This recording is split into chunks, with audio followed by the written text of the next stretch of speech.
Argentina, France, Germany, Spain. The big names are marching on, scoring goals, doing exactly what the favorites are supposed to do. The traditional powerhouses of world football are performing precisely as expected, winning matches, accumulating points, and progressing through this tournament with the kind of cold, calculated efficiency that their fans have come to take for granted. On paper, everything looks normal. The giants are still standing. The established order appears intact. But here's the thing about this 2026 World Cup that nobody at FIFA wants to say out loud. The giants are not the story. The underdogs are. This tournament does not belong to the powerhouses who were supposed to dominate it. It belongs to the dark horses, the minnows, the tiny nations that nobody gave a single chance when the brackets were drawn. And right now, against every expectation and every pre-tournament prediction, those underdog nations are absolutely in charge of the narrative. And that is FIFA's worst nightmare coming true in real time. Think about why this 48-team World Cup was created in the first place. FIFA expanded the tournament from 32 teams to 48 for one core reason, and it was not some noble commitment to growing the global game. More teams means more games. More games means more television deals. And more television deals means more money flooding into the organization's coffers. It was a business decision dressed up in the language of inclusion and accessibility. But the quiet, cynical assumption baked into that expansion plan was that the small nations would show up, take their beatings, fill out the bracket, and then politely clear the way for the big, glamorous, bankable football giants to march toward the latter rounds, where the huge television audiences and the real commercial money actually live. The minnows were supposed to be set dressing, speed bumps, easy 3 points on the road to the matches that actually sell advertising and drive streaming subscriptions. They were given their moment on the world stage, their brief appearance in the spotlight, and then they were expected to disappear and let the real tournament begin. Instead, the minnows refused to leave. The group stage turned into a graveyard for that entire idea. Shocks arrived on almost every single match day. Traditional powers were pushed to the brink and beyond. A wave of first-timers and long shots began writing history in real time, match by match, goal by goal. The expansion did not water the World Cup down, as the critics warned it would. It widened the pool of teams capable of producing pure, unforgettable magic. The people who swore this format would produce lopsided blowouts and meaningless dead rubbers got completely and embarrassingly backwards. But of all the underdog stories of this tournament, there is one dark horse in particular that shocked the entire world and left people reaching for the words to describe what they have witnessed. So let's start there, because it might be the single most emotional story of the entire World Cup. The Democratic Republic of Congo. To understand what they just did, you have to understand where they came from and how long they have been waiting for a moment like this. The last time Congo played at a World Cup was 1974, back when the country was still called Zaire.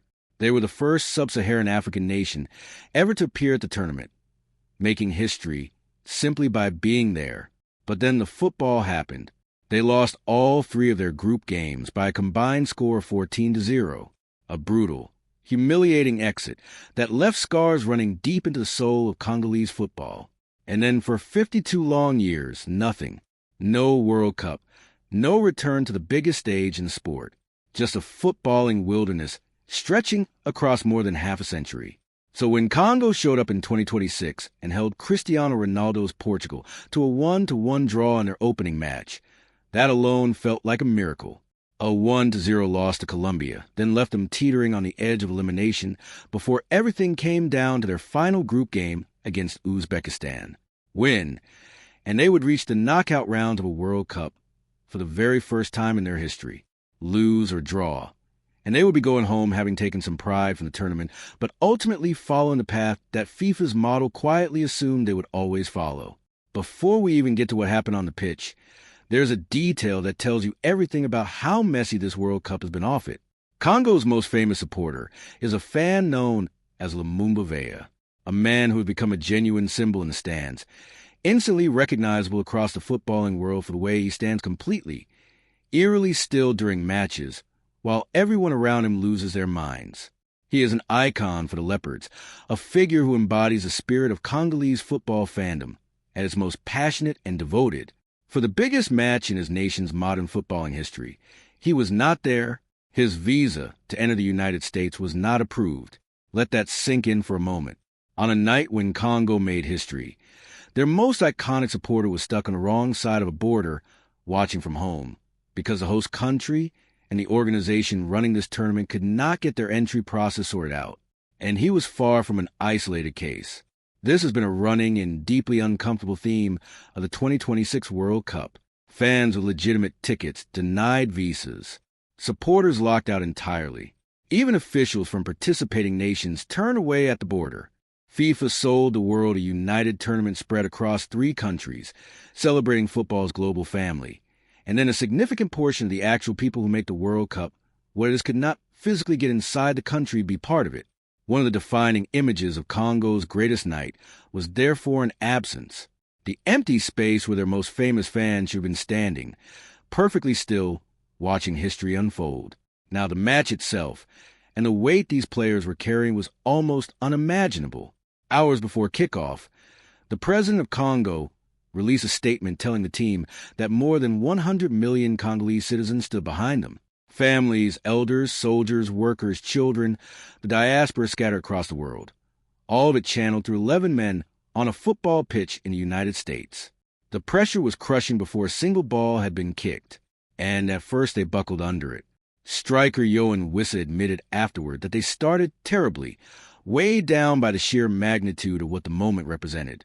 Uzbekistan scored after just 20 seconds, a goal chalked off her offside that briefly allowed Congo to exhale, and then scored again 9 minutes in, and that one stood. A Congo equalizer was then ruled out by the video assistant referee for a handball. The nightmare was unfolding in real time. Every possible turn of events going against a team with 100 million people watching from home. But then the breakthrough arrived. Congo won a penalty, and Wissa stepped up and buried it. Then, as regulation time ran out, Wissa struck again with a pinpoint finish to seal a 3-1 victory. And in that instant, a nation of 100 million people erupted. Congo's players collapsed onto grass, completely overwhelmed by what they had achieved. Their first World Cup win ever. Their first time reaching the knockout stage in the entire history of their football program. Wissa summed up the enormity of the moment with a line that should give every football fan genuine chills. "We came from far," he said, "from nothing to be here.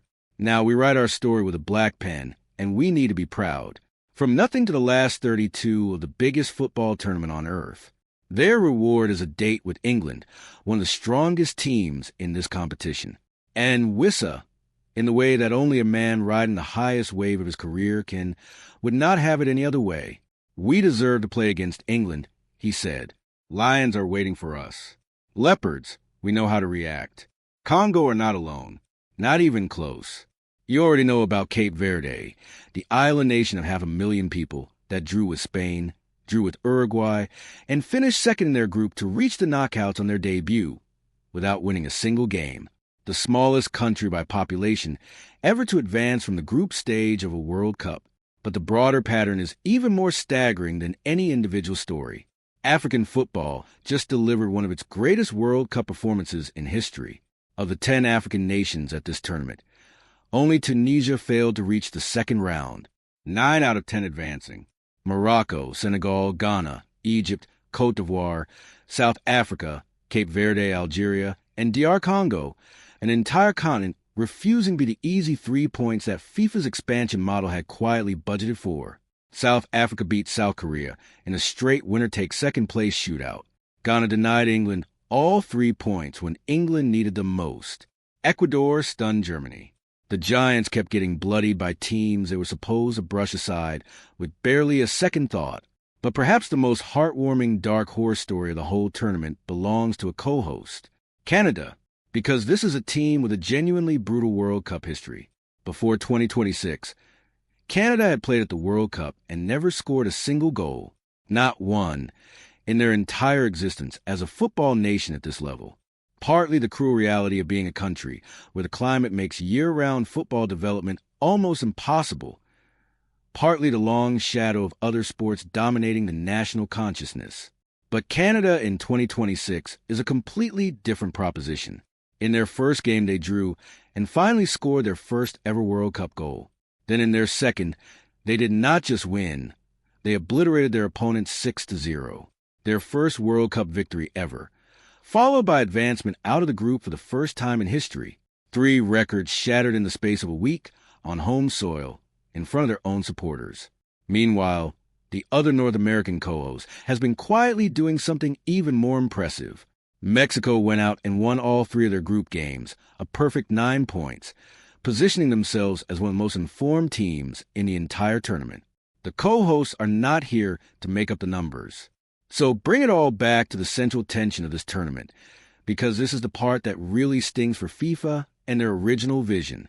They built a bigger tournament, expecting the giants to go deep and the small teams to disappear after the group stage. Instead, the minnows are the main event. They are loose in the knockout rounds, where a single result can end a giant's entire tournament.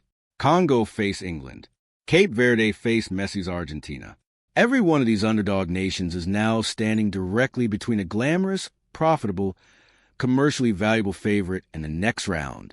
Every dark horse that wins is a marquee nation going home early, taking their television audiences and their shirt sales with them.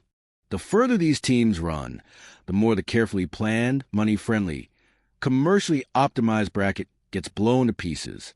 But here is the truth underneath all of it, and it is why what is happening right now is the best thing about this entire tournament. This is what the World Cup is actually for.